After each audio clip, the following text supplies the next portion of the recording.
सुनंदा अपने पिता की इकलौती बेटी थी। नाम के मुताबिक देखने में भी बहुत सुंदर थी।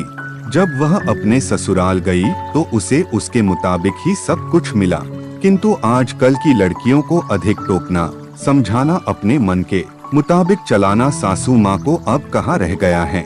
एक कहावत तो आपके सुनी ही होगी, जो किया बहू से टकरार, खो दिया उसने बेटे का प्यार। इस कहानी के मुताबिक सुनंदा की सास सुनंदा को हमेशा समझाती, बहू ऐसा करो ऐसा न करो। नई नवेली बहू को थोड़े ही दिनों में अपनी सासू माँ से चिढ़ पैदा होने लगी। इस प्रकार यह सिलसिला आगे की ओर बढ़ता गया। एक दिन सुनंदा के घर कुछ मेहमान आने वाले थे।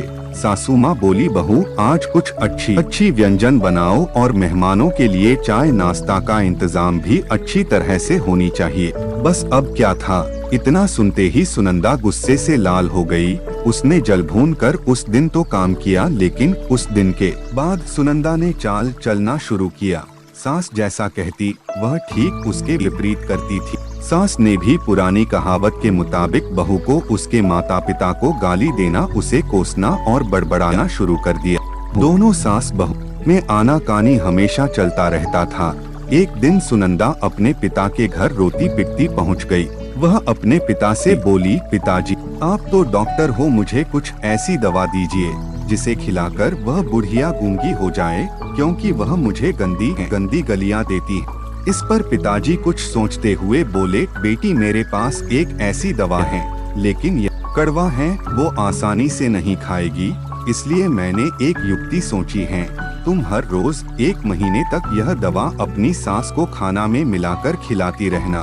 ठीक 1 महीने में वह पूरी तरह गूंगी हो जाएगी। लेकिन हाँ, यह दवा थोड़ा कड़वा है, इसलिए तुम खाना इतना प्यार से खिलाना कि उसे पता ही ना चले। दवा लेकर सुनंदा खुशी अपने घर आई और पिता के कहे मुताबिक अपना काम शुरू कर दी। अब सास जो कुछ भी कहती उसे वह मानती और उलटकर जवाब भी नहीं देती, क्योंकि वह जानती थी कि बुढ़िया तो अब महीने भर में गूंगी होने वाली हैं। बोल ले जितना बोलना है, उसके बाद वह चैन से रहेंगी।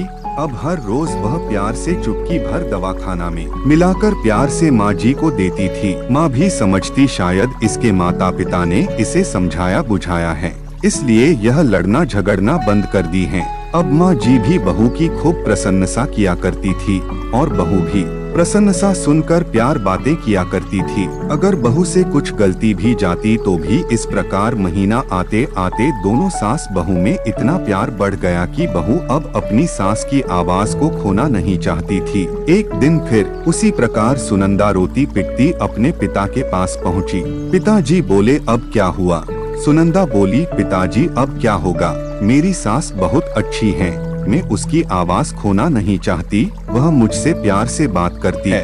अब मुझे कोई ऐसी दवा दीजिए जो कि मेरी माँ जी को दिया हुआ दवाई का असर काट सके और वह गूंगी ना हो पाए।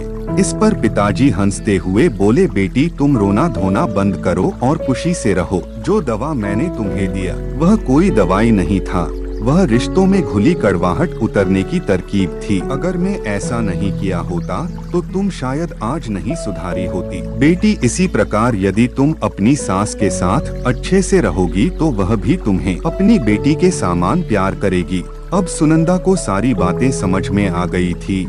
उसे अपनी गलती का एहसास भी हो गया था। वह वापस अपने ससुराल चली आई। इसके बाद दोनों सास बहू प्यार से रहने लगी। उनके बीच स्नेह और अपनापन का भाव आ गया और घर खुशियों से भर गया। आशा है कि ये कहानी आपके दिल को छू गई होगी। यह एक सच्चाई है, अगर बहू अपने सास का प्यार पाना चाहती है तो उसे भी अपने सास को स्नेह देना होगा। जिस घर में सास बहू में स्नेह होता है वहाँ हमेशा खुशियाँ आती हैं।